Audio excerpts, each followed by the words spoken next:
14th and final book, the laws of courts. Oops.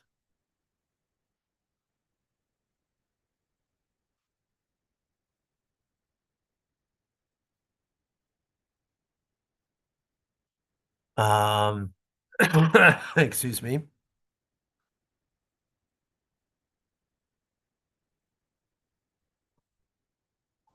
Let's get right into it. We're in chapter 4. We started yesterday. Continue. Oops. There we go. Okay. Every one of the members of the Supreme Sanhedrin, which is the highest court, or a minor Sanhedrin, or a court of 3, must have received smicha, which is ordination from a teacher who himself has been given smicha. Right? Our teacher Moshe ordained Yoshua, Joshua, by placing his hands upon him, as the verse says, and he placed his hands on him and commanded him. Smicha actually means like to rest upon or to place upon, to yeah. Excuse me. And he placed his hands upon him and he commanded him. Similarly, Moshe ordained the 70 judges, and the divine and the divine presence rested upon them. Right. So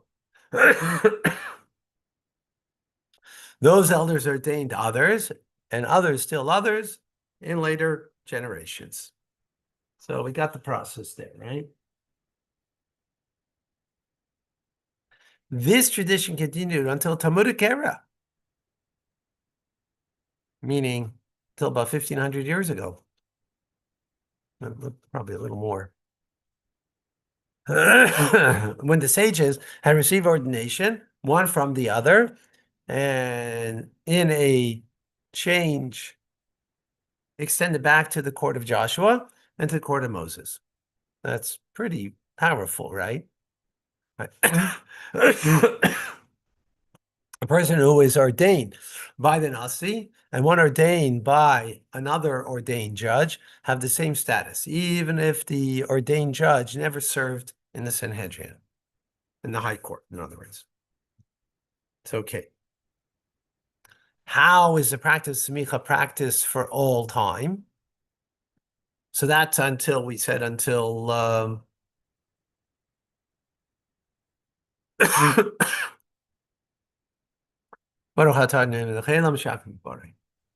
Amen.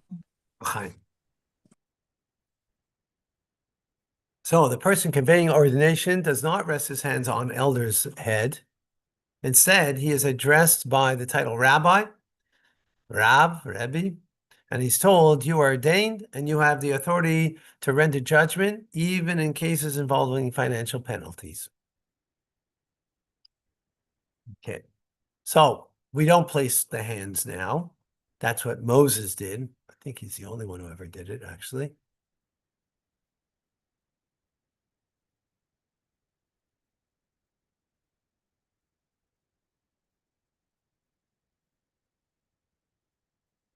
Okay. So elders over here means someone who's got wisdom. Doesn't mean we just had that in Chumash Rashi yesterday, I think it was. The smicha, which ordains elders as judges, again, those who have wisdom, may be conveyed only by 3 individuals.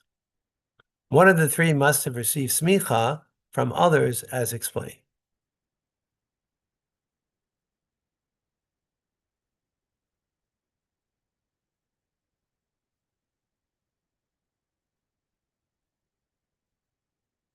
Right, so you got to do it, okay, with 3s. The term, Elikim, can be applied only to a court that has received smicha in Eretz Yisrael alone. So that's a name of, it's a name that we refer to God, right? But it's also refers to as a court, right? God who's a supreme judge, which is also a term used in the Torah for a court. We will have it soon in Chumash. So, but that's only a court that receives smicha, this ordination, in the land of Israel. They are wise men who are fit to render judgment, who are scrutinized by the court within Eretz Israel, which appointed them and conveyed smicha upon them. So at first, whoever had received smicha would convey smicha on his students, right? So if you had the power given to you, so you have the power to now convey smicha to, right? So it's that becomes all the way back to Moses, right?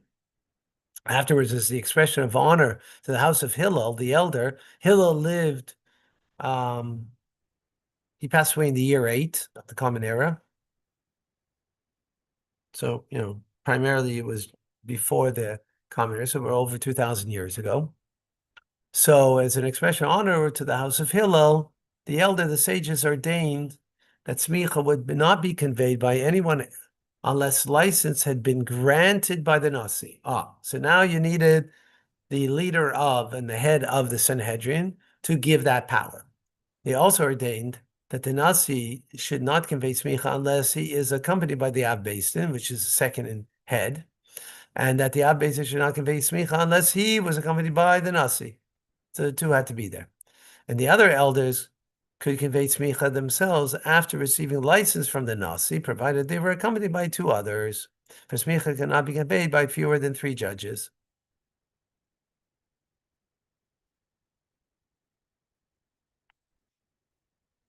Okay. Unfortunately, I have to stop here, but we got a flavor, a taste. All right, thank you, folks.